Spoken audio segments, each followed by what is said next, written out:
Denise. Denise. It's Denise. It's Denise. It's Denise. Denise. It's a podcast party. It's a podcast party. It's a podcast party. I gotta say, I feel like we're besties now after this. What's up, guys? It's Denise Salcedo.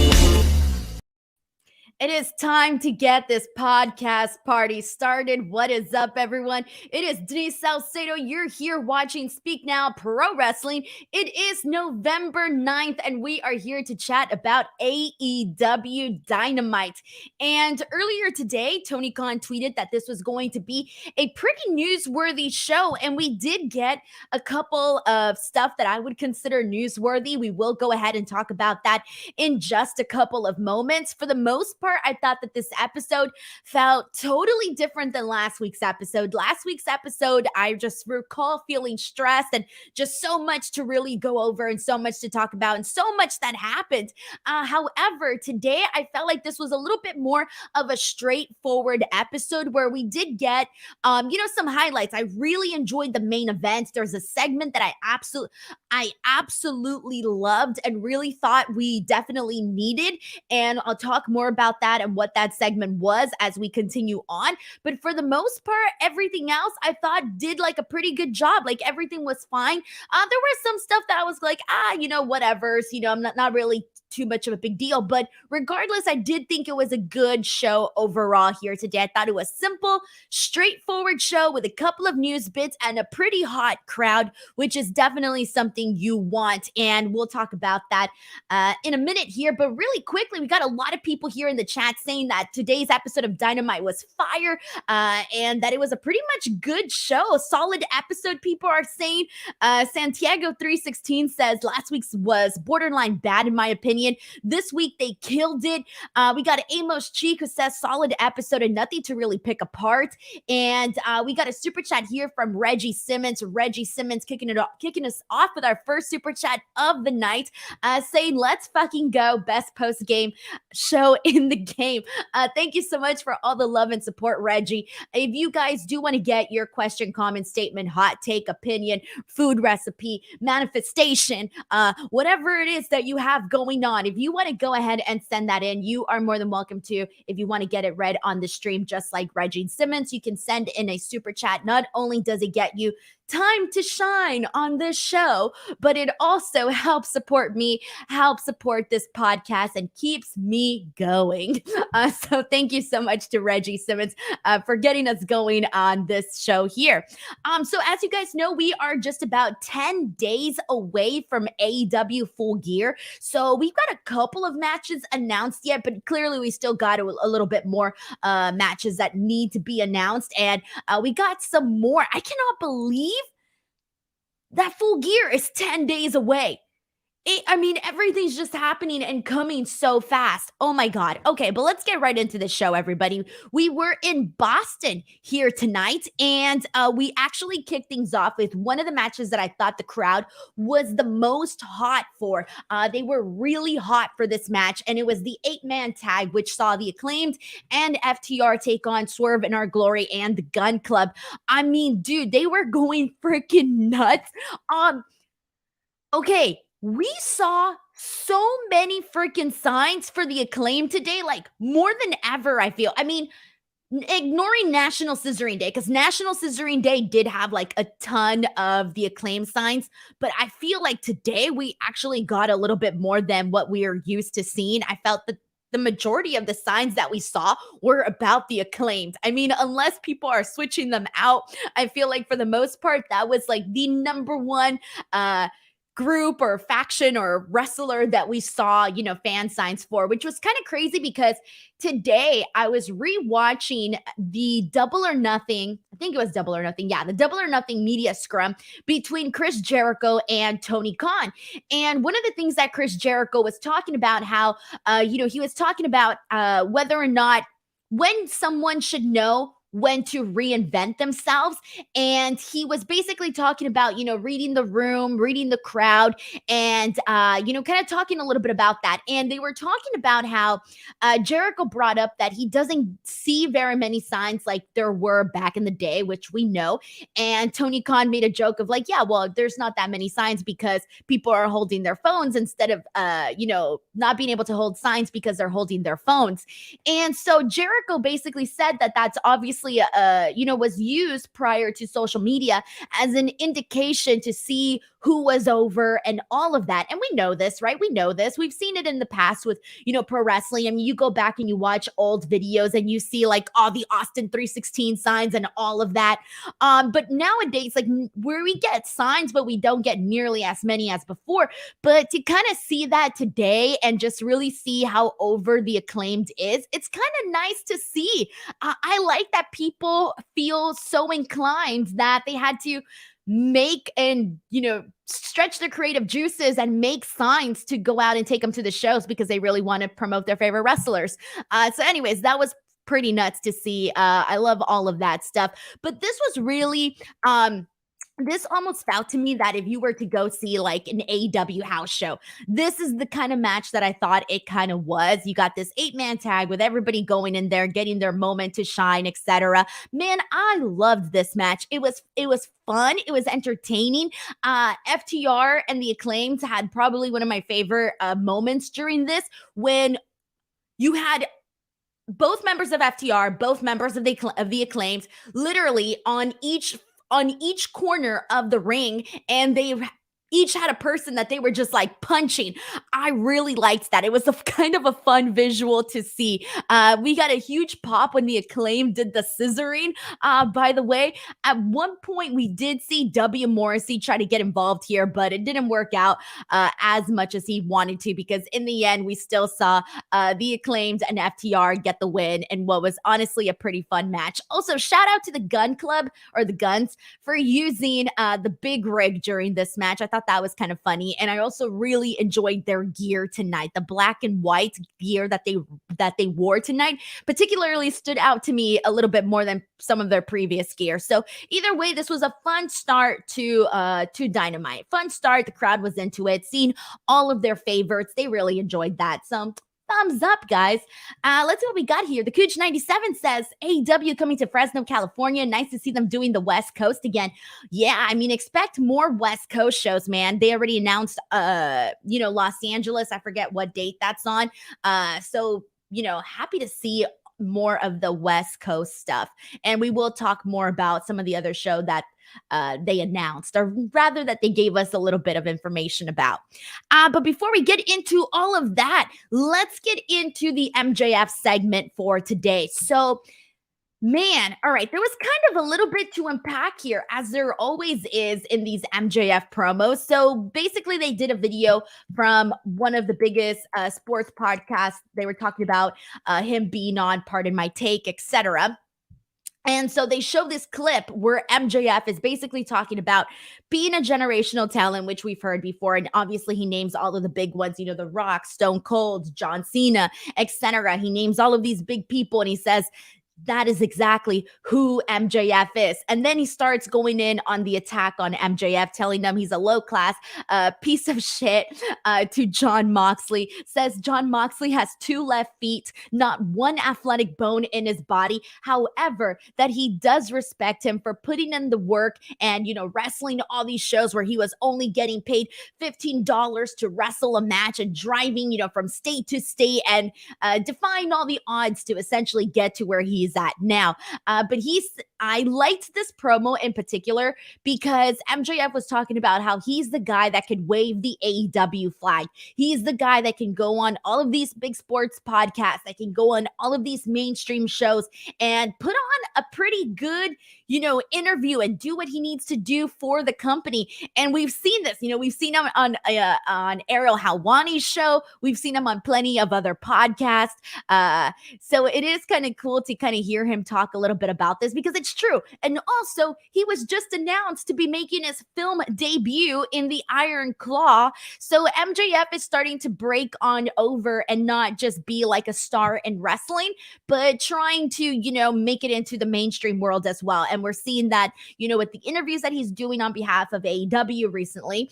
And also now that he's going to be, like I said, making his acting debut. So I did like that he incorporated all of this. But the best part of all of this was him talking about how certain things always stole his shine, stole his momentum.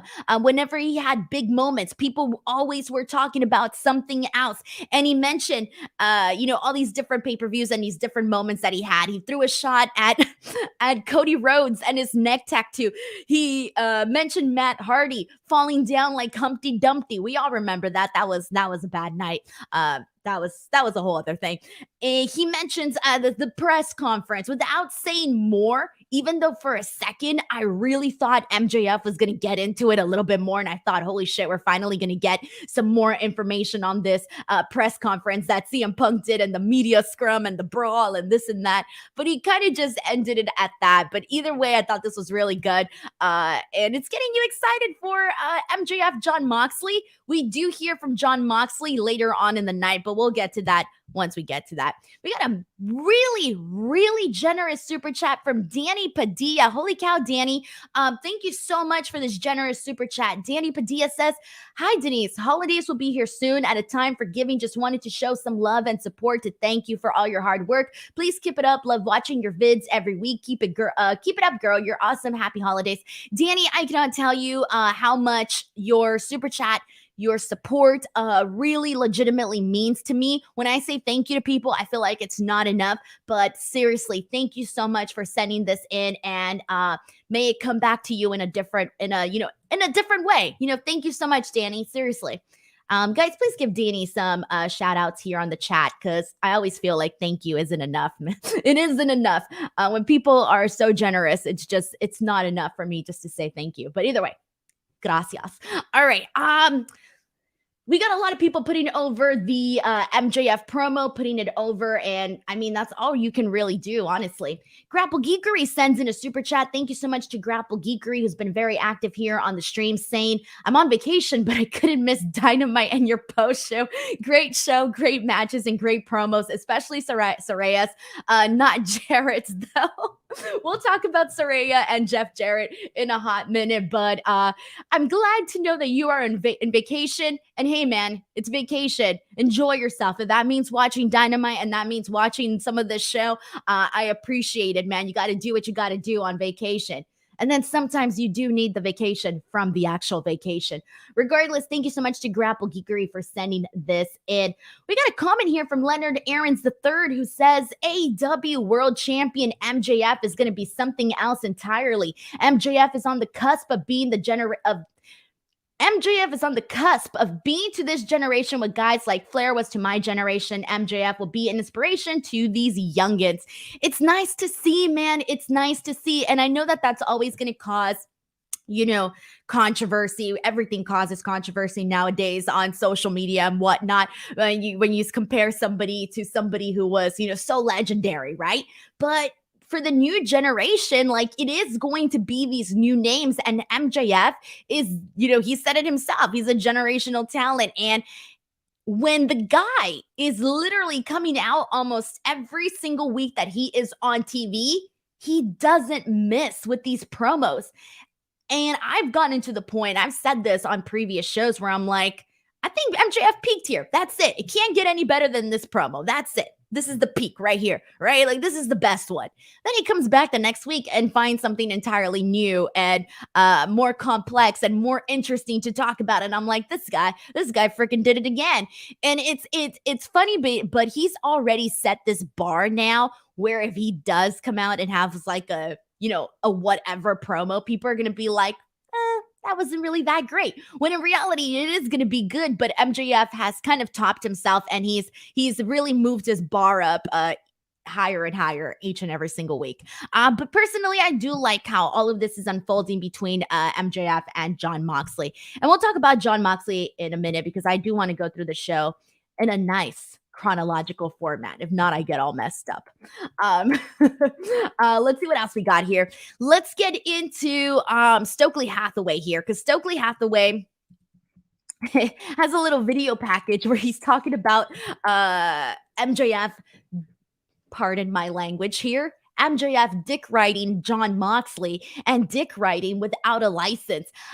I don't even think I know what that means. I mean, I know what dick riding means, and I'm not talking about the literal term. I'm talking about the figurative term. But regardless, I still know what it means. But the whole without a license, that was pretty funny. Stokely Hathaway, I was not expecting to hit us that hard with that dick riding line. Pretty funny though. This all leads into Ethan Page versus Eddie Kingston. And this was the first match in the first round tournament for the world title, Eliminator Tournament, excuse me. And this one here. So looking at this, as you guys know, my original prediction for this was Eddie Kingston. And personally, I thought it'd be Eddie Kingston just because they always give Eddie Kingston a good spot. They always, push him. They always have him go out there and have these banger matches. They let him be Eddie Kingston. They let Eddie Kingston have a spotlight, And so I thought it would be Eddie Kingston. But I am a lot happier that it was Ethan Page, and that's not a shot against Eddie Kingston by any means, but it's just a matter that Ethan Page, he needed this so much more, man. We've talked about this. We've talked about how Ethan Page was just not, he was in the shadows. He was in the shadows with Dan Lambert and the whole Men of the Year. Yeah, he had some great moments and all of that were pretty fun and whatnot. But Ethan Page by himself, standalone, this to me felt like one of his most important victories on AEW. And now that he's continuing on in this tournament, there's a real big chance that he can be in the finals. And let me pull up the bracket here really quickly, but so clearly he's going to go on to either face Bandito or Rush. Now, Bandito to me is one of the guys that I legitimately can think that he can win the entire thing, but so is Ethan Page. Like, Bandito just signed with AEW, officially became All Elite, and so I feel like because of that, there's a big chance that Bandito can get the win here, but it's one of those things where Ethan Page has kind of been, waiting on the side for a minute. If he were to make it to the finals against, for example, like Ricky Starks, I think that would be really freaking great, because I spoke about this last week. I definitely think that when it comes to the right side of the bracket, Ricky Starks, man, he's got to be the one that goes all the way. If he doesn't go all the way, I would be shocked if he wasn't the one. Although we did have that backstage attack from Lance Archer today, but I really hope that Ricky Starks continues on in this tournament as should be and makes it to the finals. But again, we'll see what happens with all of that. So there you go. Good for Ethan Page, guys. Honestly, I'm really happy for him. Let's see what else we got here. Before, actually, I need to talk about the match itself really quickly. The match itself, I thought was pretty good. It was fine. I feel like it's going to be entirely different. Bandito and Rush is going to be entirely different. And that's the thing. All of these matches are, because we got what we got with Eddie Kingston and Ethan Page today. I thought for the most part, it was a little bit of a slower type of match. Bandito Rush is going to be super high paced. Lance Archer, Ricky Starks, I think will be really fun. Brian Cage, Dante Martin is literally going to be like Brian Cage manhandling the hell out of Dante Martin. So they're all going to be a little bit different. But in terms of this being like a great match, I wouldn't say it was a great match. I thought it was all right. I did actually have a little bit of more higher hopes for this match in terms of, like, it's the first one we see from the tournament. It's on Dynamite. Personally, I would have preferred to see Bandito and Rush on Dynamite than actually Kingston and Ethan Page, just because of because I just know that Bandito and Rush are going to have a little bit of a better match. Sorry, but they are. They are. Okay, sue me. It's gonna happen. They're gonna have a freaking phenomenal match. So that's why I kind of wanted that match on Dynamite. And if I would have actually taken Ethan Page and Eddie Kingston on Rampage, just saying. But regardless, it was fine. It was okay. I think the best part was literally when Ethan did the Avalanche Ego's Edge on Eddie Kingston. And that looked sick because, he's placing the dude on his back. And Eddie Kingston's not a small guy by any means. And he has him on his back to execute that move. For a split second, I had like minor stress going on as I was watching the setup for this move. But either way, congratulations to Ethan Page. I really hope that this is the start of a new chapter for him in AEW because, when he was in Impact Wrestling and he was teaming with Josh Alexander, everybody was like, oh yeah, well, not everybody, but a huge amount of people were like, oh yeah, Ethan Page, like he's like a lot better than Josh Alexander and this and that and this and that. And everybody has their different opinions, obviously, but Josh Alexander literally as Impact World Champion since the team has not been no longer, you have seen Josh Alexander literally have banger after banger after banger. Now, I don't mean to steal Sheamus's saying, but Josh Alexander is literally performing at the top of his game right now. And you haven't been able to see Ethan Page do something like that on AEW Dynamite is what I'm trying to get at. So, you want to see Ethan Page get his moment. And I think that it can finally be it. If he were to win the tournament, I think that would be a good shout for him too. Because that's what I want it to be. That's what the tournament to me should be. It should be guys that, are credible enough to be in the title picture, but also, are working their way up there, right? You want to make new stars. You want to make bigger stars, granted. That's kind of how I feel about all of that.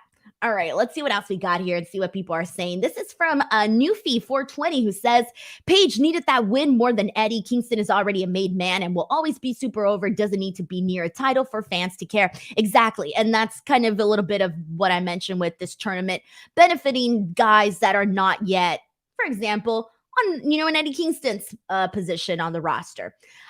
So there you go. All right, and let's go ahead and continue on here, and let's get into Wardlow versus Ari Daivari. So I was gonna start off going one direction in terms of how I was going to describe everything that went down, but then we took a nice little turn and went an entirely different direction, and I couldn't be any happier. All right, so we had Wardlow and Daivari TNT Championship match. In the beginning, I thought, man, this is the exact same thing, control, copy, paste that we've been seeing with Wardlow. And I was happy because we kind of broke away from that pattern for a little bit. We broke away, and I was happy. I was happy that we were, seeing something a little bit different with Wardlow in regards to his TNT Championship reign. And I thought, oh man, we're back to this. And I thought, like, Ari Daivari, he just lost to freaking Hook. So ain't no way he's losing to Wardlow. I mean, ain't no way he's winning against Wardlow, clearly. So I kind of felt like a little bit, oh, this is not really anything for me to be interested in, right? Because I don't want to see the same Wardlow match over and over again. But then afterwards, this got really good. And what I was originally going to say prior to everything that happened, I thought, man, they really need to give Wardlow a really good story here. It was, what was it? I think on Friday's show, or maybe the week before, I forget what week it was, but I remember when Hobbs came out. Yeah, it was on Rampage when Hobbs came out and he kind of like confronted Wardlow, and you had Samoa Joe kind of like creeping behind him. I remember coming on this show and being like, dude, I thought Samoa Joe was going to turn on him right then and there, but they saved it. They saved it for tonight's episode of Dynamite, and I couldn't be happier. So anyways, Wardlow calls out Powerhouse Hobbs. Hobbs comes out looking like a freaking beast, and Hobbs says like, I want to do this on my own time, and Wardlow's like, well, I finally found a suitable opponent for the title, and at least you came out here like a man to face me this time. And Wardlow has a line that probably only I thought was funny, but he says he's going to take every title in this company. And I laughed because I'm like, obviously he meant the men's titles, but just to make a joke, I'm like, oh, so Jade Cargill better watch out. Thunder Rosa, AEW Women's Champion, better watch out. Tony Storm, interim AEW Women's Champion, better watch out. Wardlow is coming for you. But it was right here that Samoa Joe essentially turned on Wardlow. Wardlow is no longer a thing. Wardlow has broken up. Wardlow can now cue the Alanis Morissette, you ought to know, because Samoa Joe turned his back on Wardlow, and I couldn't be happier. I'm sorry, but I'm so freaking excited for Samoa Joe and Wardlow. Are you kidding me? It gives this, because even I liked them teaming together, but it really did feel a little bit like a placeholder. And you were like, okay, at some point this has got to happen, right? This has got to be leading to Samoa Joe Wardlow. But you weren't even too sure that it was actually going to happen. So it finally did. He got him in he choked him out with the sleeper. And then before you can even start to think that Samoa Joe was in cahoots with Hobbs, they made sure to shut that down right away, because he'd said he'd kick Hobbs said he would also kick Samoa Joe's butt as well. So anyways, I like that we now have Hobbs breathing down the neck of Wardlow, and we have Samoa Joe breathing down the neck of Wardlow. This is exactly what Wardlow needed to make this reign make it mean something, make it feel like something important. It finally feels like things have been spiced up, taken up a notch. So anyways, love this. Thumbs up, guys. Thumbs up. Let's see what we got here and see what people are saying about this. Sam Fine says, thank goodness they split. Zeno Hour says, Joe is innocent. Wardlow was the one talking shit. Joe used self-defense. Let's see what else we got. The Cooch97 says, rule number 1, don't piss off Joe. And Hobbs is definitely a threat to Wardlow and Joe right now. Let's see what else we got. This is Major Blood, who says, they had teased Joe turning on Wardlow last week, but I didn't think the turn would have been a week later. Could be setting up a triple threat, Wardlow Hobbs, and then Wardlow Joe. I would like the triple threat. I'd dig the triple threat. I feel like at this point, you kind of do have to do the triple threat, because you can't just like put one guy off to the side, right? Like he has enough reason to be, Wardlow has enough reasons to be beefing with both Samoa Joe and Hobbs. So personally, I think it would be a lot better if they actually did a triple threat match, but that's kind of where I'm at with all of that. And alrighty, so let's go ahead and move on. But before we do, guys, just a friendly reminder, if you are here and you are enjoying the show and you want to get your say in, you want to get your opinion, or just help support this podcast, you are more than welcome to send in a super chat, and I will make sure your comment, question, or statement gets read here on the stream, 100% guaranteed. But now let's go into my favorite portion of AEW Dynamite. This was it, baby, right here. This was what I had been waiting for. And I even said this, God, last week, I think. I had said, like, what I wanted to see out of Britt Baker and Saraya. And I said, you know, we need to see Britt Baker dish out those lines that she's really good at dishing now. We need to see, you know, more from Saraya, like in terms of, you know, what she was so natural in that interview that she did with Renee Paquette. And that was, like, at that point, the best thing that we had seen from her in AEW.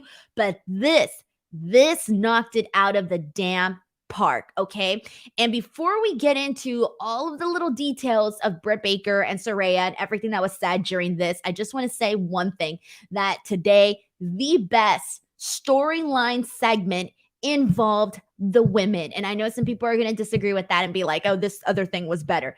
No, it was Britt Baker and Saraya.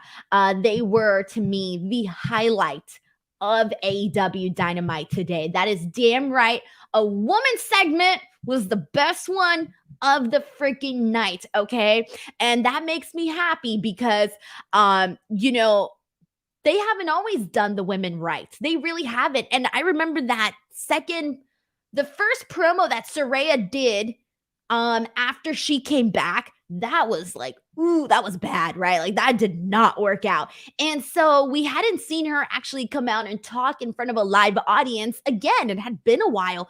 And I thought for a minute, like, man, they're really like kind of saving her up and like they're not having her go out there and talk to the crowd as I thought they would have had her do it way before tonight is what I'm trying to get at.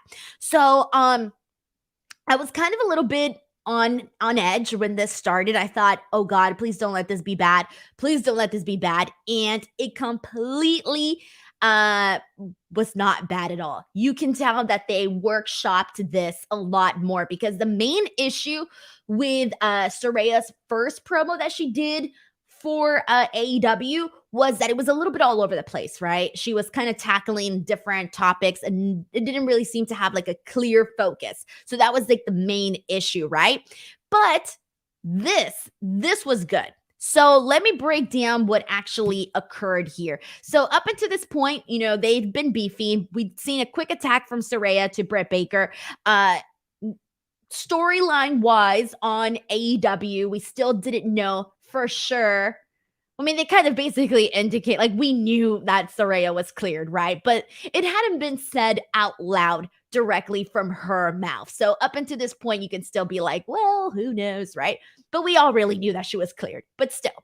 All right, so Saraya comes out and she starts talking about how, everybody's wondering whether or not she's cleared. She said she took X-rays, CT scans, MRIs, and all of this. And then she sold this part really good because she says, unfortunately, and she just pauses. And then she continues on by saying, unfortunately, for Britt Baker, I am 100% cleared. And then with like all the fire in her, she just screams at Britt Baker's face and she says, AEW is my house. And let me tell you that just that line right there, I'm 100% cleared, AEW is my house. We just saw this wave of emotion come to Saraya like instantly, guys. It was instant. Like you can tell she never probably imagined that she would even be saying these words out loud. And, we know everything that Saraya has gone through, or at least a lot of it, because so much of her life has been very public. And when it comes to her neck injury, we've known a lot about this and what she's been dealing with. Clearly, we don't know everything because only she knows herself, everything that she had to do to even get back to this point. I mean, this was something that, so many of us, I never expected to see Saraya back in the ring. I never did. In terms of actually wrestling, I never expected it. Really, I didn't. And so for her to actually be able to say that out loud, oh, you can tell that was a real moment that actually meant something. She didn't have to fake no emotion. It was there. There was a lot of really great back and forth between Saraya and Britt Baker, with most of the gist being Britt Baker kind of, a little bit upset at Saraya kind of coming in and claiming that this is her house. So there's a moment where Britt Baker says, I built AEW from the ground up until it became a fortress that wrestlers like you, then she says, no, that superstars like you wanted to move into. And I'm damn proud of that, she says. But then she continues on to say that she doesn't like her claiming that this is her house because she doesn't recall her laying a single brick to build AEW. And then Britt Baker goes on to say that Saraya is jealous of her, that she's jealous of her because Britt Baker is everything she wishes she would have became. And then she says, you left, your house and walked into mine. We don't take walk-ins, bitch. Better make an appointment. And let me tell you, that was extra good because, as we know, Britt Baker is a dentist and hence takes walk-ins. And well, now with COVID, people don't really take walk-ins. Like, it's pretty much all appointment only. So this was a good, like, this would have been a good line had anybody said it. But because Britt Baker said it, it had a little bit of extra oomph in it. So I thought this was really great stuff from Britt Baker. And this is what I wanted to see. This is what I wanted to see. I wanted to see Britt be like bitch, like be like a bitch on here. I love like bitchy Britt. I really do. So anyways, I'm thinking at this point, like, all right, what's Saraya? Like, what's her comeback going to be here? You know, what's she going to say? And then she goes on and she kind of hits a little bit below the belt and she tells Britt, you got handed this position by Tony Khan because you were a favorite and all you did was wrestle QT's trainees. And I'm like, ooh. And she basically says, you've only been here for 3 years. I've been doing this, you know, from however old she was, since she was very young, as we know. And she tells her, you don't even know what it takes to be a superstar or even be a star. Then this was my favorite part of the entire interaction. The entire interaction. This was the best part. As I mentioned earlier, we know that Saraya's struggles are, you know, they have been publicly put out there, guys, like relationship stuff, the drug stuff, which she alluded to, she spoke about today, and other things. And we know that. And she said, I've been publicly humiliated by millions of people, battled my drug addiction publicly. I've given my my career and my neck for this business, and you don't have a clue on how to make it. When she said this, I thought, holy shit, that's deep. That's deep because it's true. We've seen it. We've seen her be publicly humiliated by people. We've seen the social media backlash that she got for a lot of stuff. I've read the articles. I've seen the photos. We've seen them on social media, etc. So for her to kind of go out there and speak about this and bring it up in this promo, I thought was really good stuff. I thought that both Britt and Saraya really brought their A game. This was exactly what this feud needed, because up until this point, I did think there was something really huge missing with Saraya and Britt Baker, and they definitely brought it all up and really packed it up really nicely. And so it's official. Britt Baker Saraya is happening at Full Gear, and this is her first match since December 2017. So 5 years later, she's finally getting back into the ring and wrestling. So that's kind of freaking nuts. Goes to show, time can heal most all. But anyways, we got a super chat here from Justin Martin. Thank you so much to Justin, who says, it's awesome to know Saraya is officially cleared to wrestle and she now has an appointment with Dr. Britt Baker at Full Gear. Such a great segment. She made her appointment. She ain't just walking in. She made her appointment. I completely agree with you. Thank you so much to Justin Martin for sending in this super chat as well. Really good stuff. And we got people really putting this over, saying it was the best line, that it was perfect, good and funny, you name it. All right. And now let's continue on. We got a couple more things to talk about. Jay Lethal versus Trent Beretta was probably the thing that I was a little bit most disconnected with, because I didn't think this match was we've seen a little bit better from both Jay Lethal and Trent Beretta. We did get to see Beretta hit the avalanche half and half suplex, hit a charging knee, but he doesn't go for the pin. And instead, he opts for the strong zero. But Sanjay Dutt essentially goes in and distracts the referee and whatnot. Danhausen tries to stop it. He tries to put a curse on Singh. But it doesn't work. So he finally just punches Sanjay Dutt in the groin, and then Lethal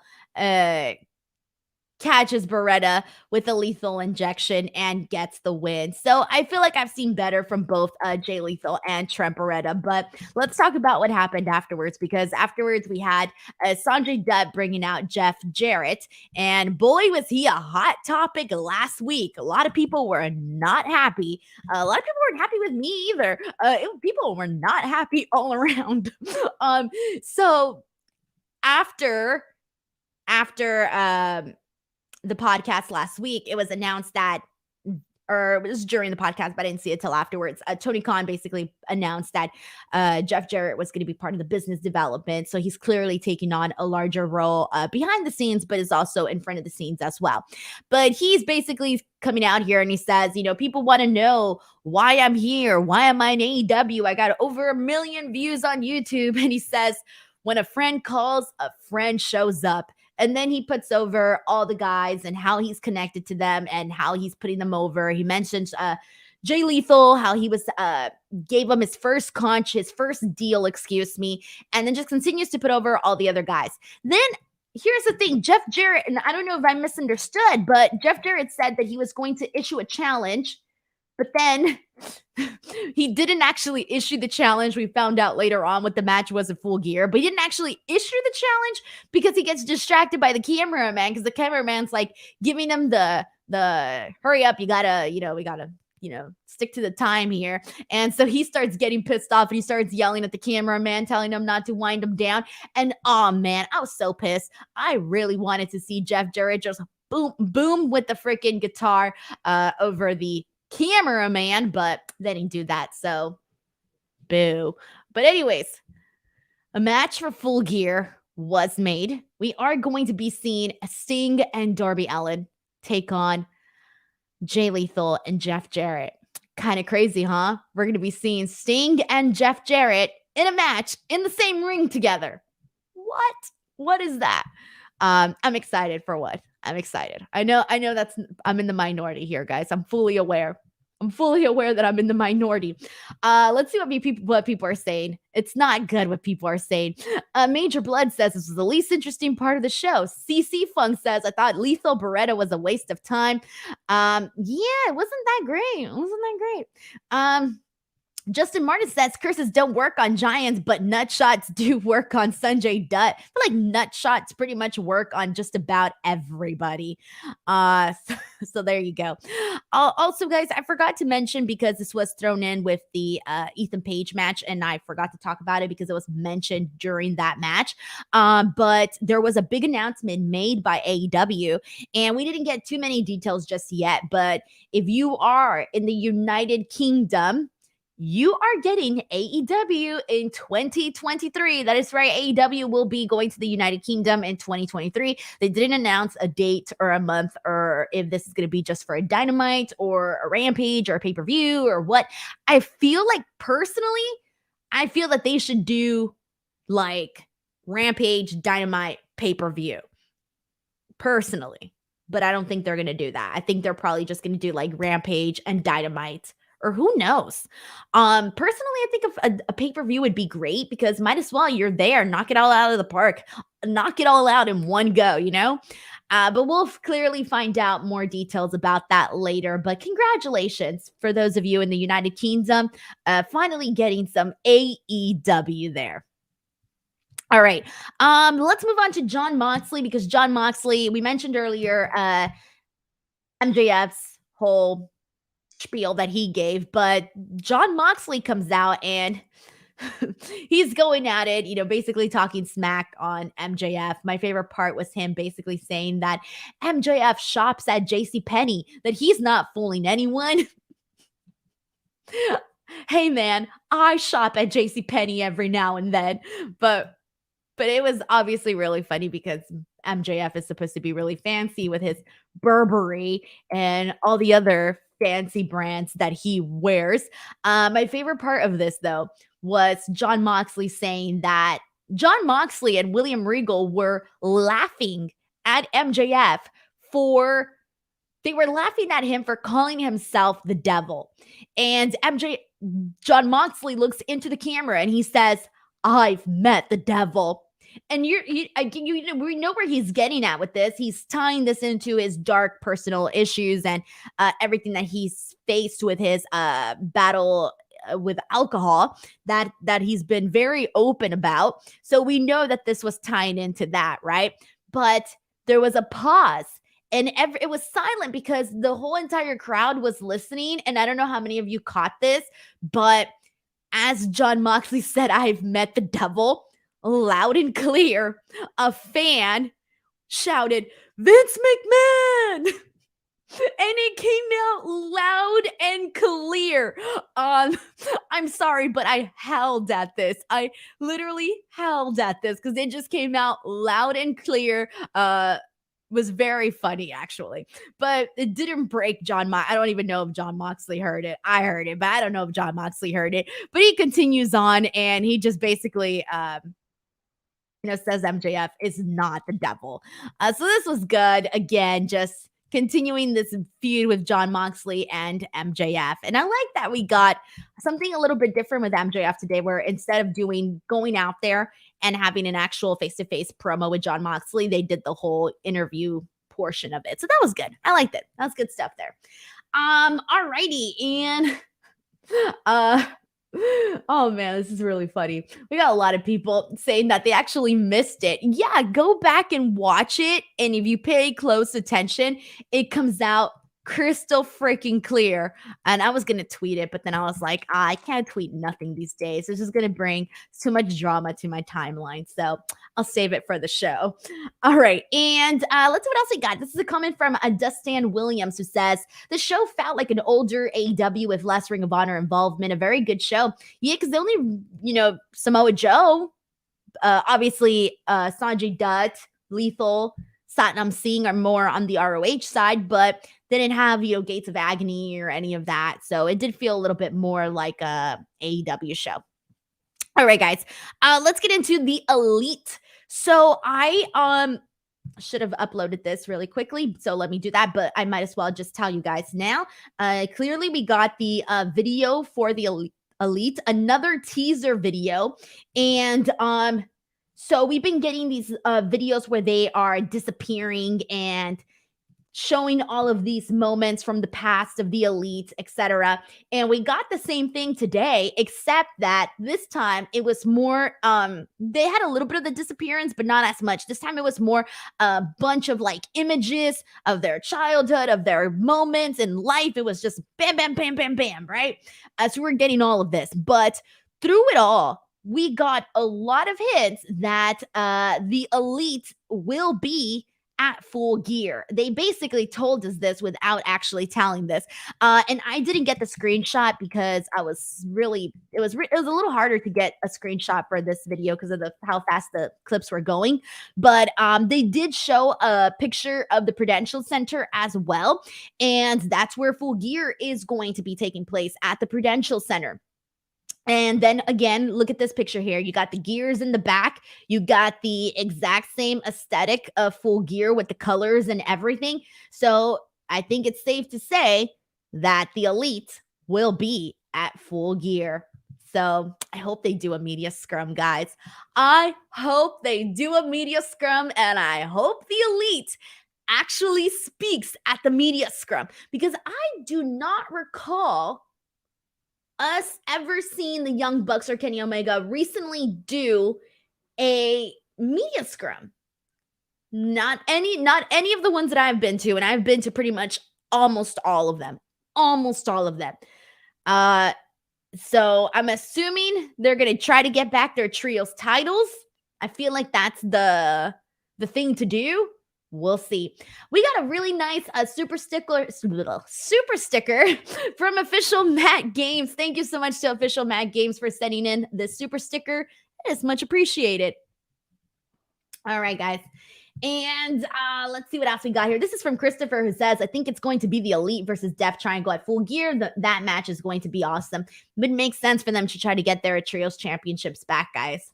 As much as I love Death Triangle, and as much as I love them as although, I mean, you can't have them come back and lose. Like, you can't do that.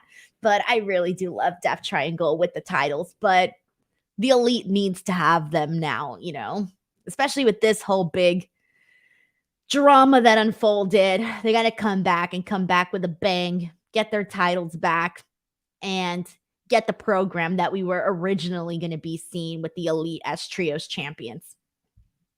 Thank you so much to Christopher. Ender Buckley says Denise getting more channel growth off of her audio at the another scrum.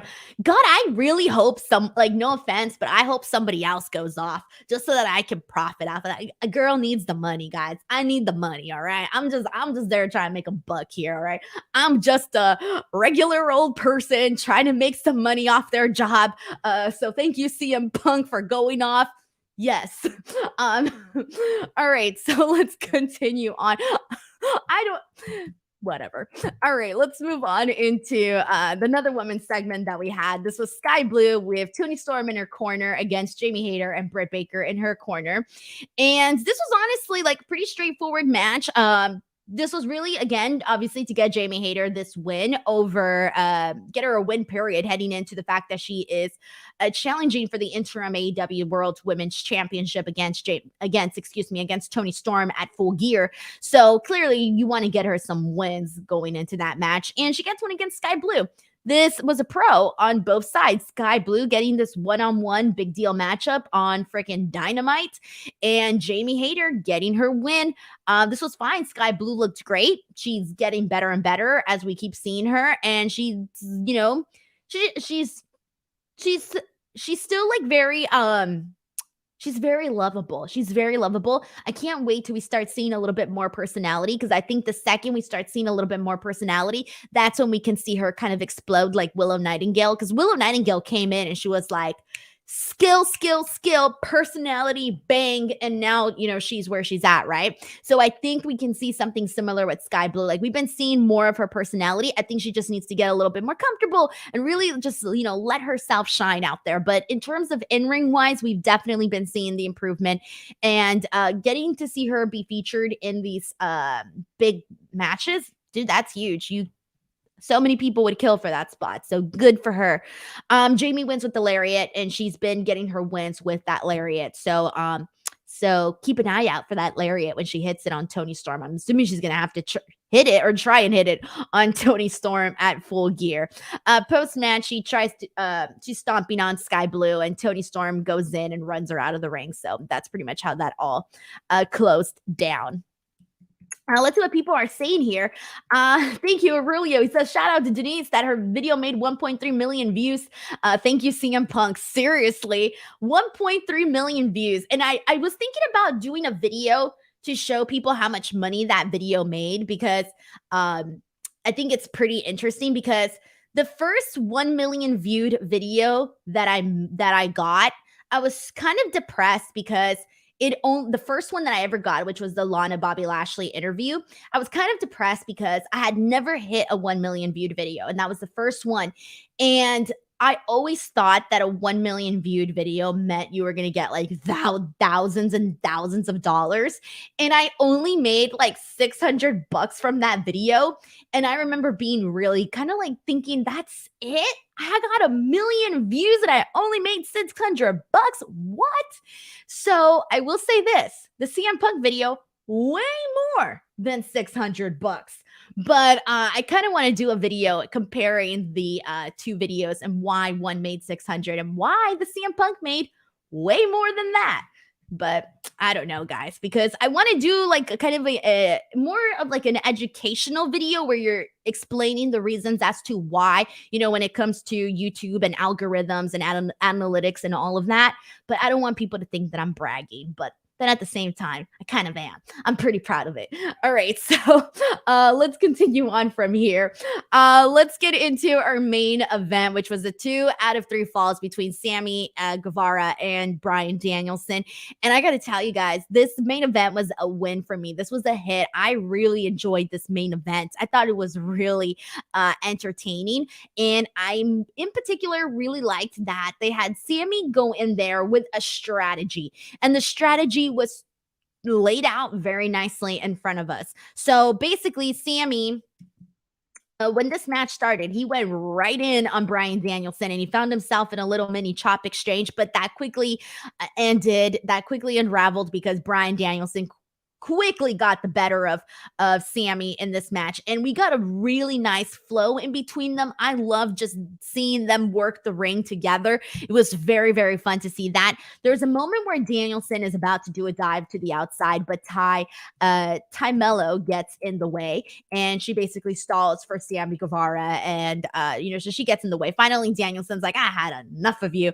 Move to the side, girl. And he kind of shoves her to the side. Not shoves her like in a bad way, though. He kind of just, moves her to the side. I don't want to say shoves her because then that's going to come across as like weird. But so Sammy ends up getting himself DQ'd here because he throws a chair at Bryan Danielson, and so he gets himself disqualified. And so now it's Bryan Danielson 1, Sammy 0. So he gets the first fall. So basically they're telling here that he sacrificed the first fall in order to gain the advantage on Bryan Danielson. He then starts attacking him with the microphone right in the face, right in the eye. And we come back from commercial break, and Bryan Danielson is like literally busted open. He's like busted open from, I think it was the nose. I don't even know. The point is he's busted open. This basically pays off for Sammy because he hits the GTH and gets the win on Bryan Danielson. So this ties it up 1-1. And like I said, I like that they gave him a strategy and that it clearly paid off for him to get a victory over Bryan Danielson. Ty Mello gets ejected from a ringside, and we get a couple more cool spots during this. We see a shooting star press from Sammy to Bryan on the outside. Kind of ate shit for Sammy, but it looked really great though. And throughout this entire match, by the way, Sammy is getting an insane amount of heat, and he's been getting an insane amount of heat, but that thing is like rolling. It came back tonight. Everybody was like, F you, Sammy. And whenever he did something cool, they were still like, you still suck. So bless him.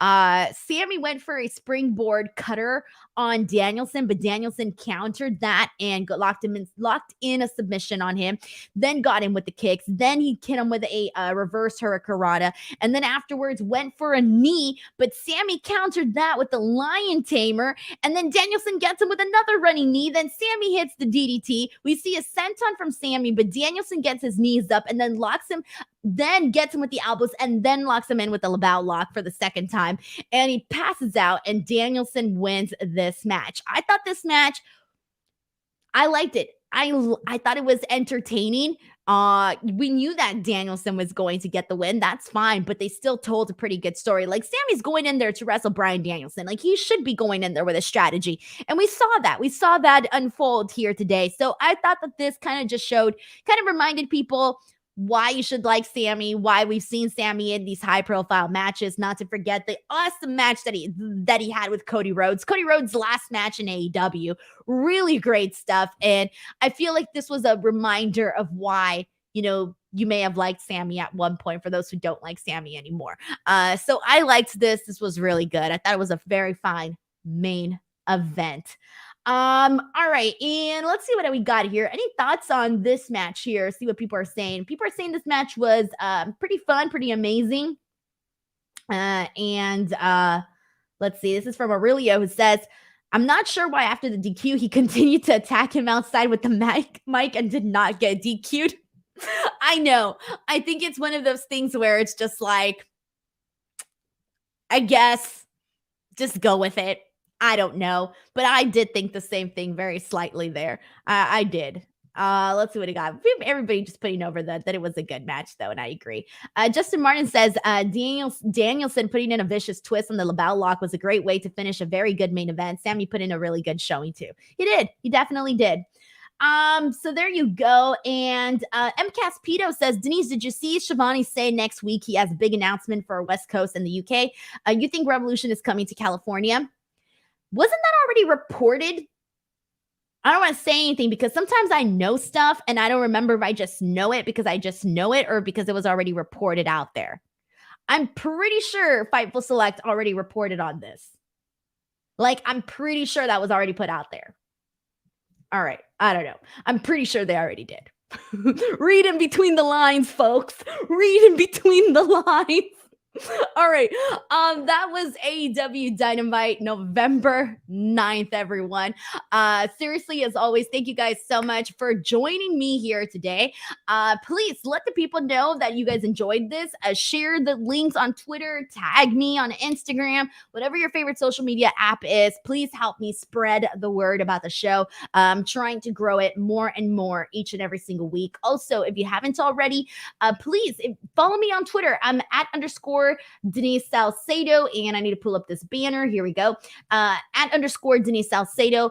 I'm almost at 85K. I'm less than 200 followers away from 85K. Also on Instagram, I just surpassed 44,000 followers on Instagram, which for me is huge because prior to this, I really wasn't doing much on the app. So I recently started using it more heavily, and I skyrocketed from 25K to 44K, which is nuts. TikTok, same thing. Just surpassed over 133K. Like, that is nuts to me. YouTube just hit 76K. I'm trying to build a little empire here, everyone, and I'm constantly promoting these numbers because you kind of have to, you have to show people that you're doing the work, that you are worth it. Because when I go and I ask somebody, hey, can I please interview this person? I'm tired of getting no.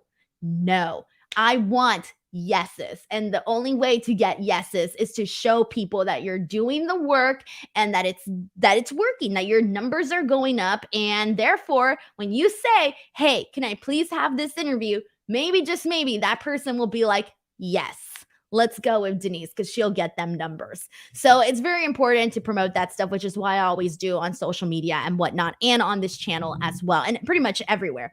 So there you guys go. Thank you guys so much for tuning in. Have an awesome rest of the day.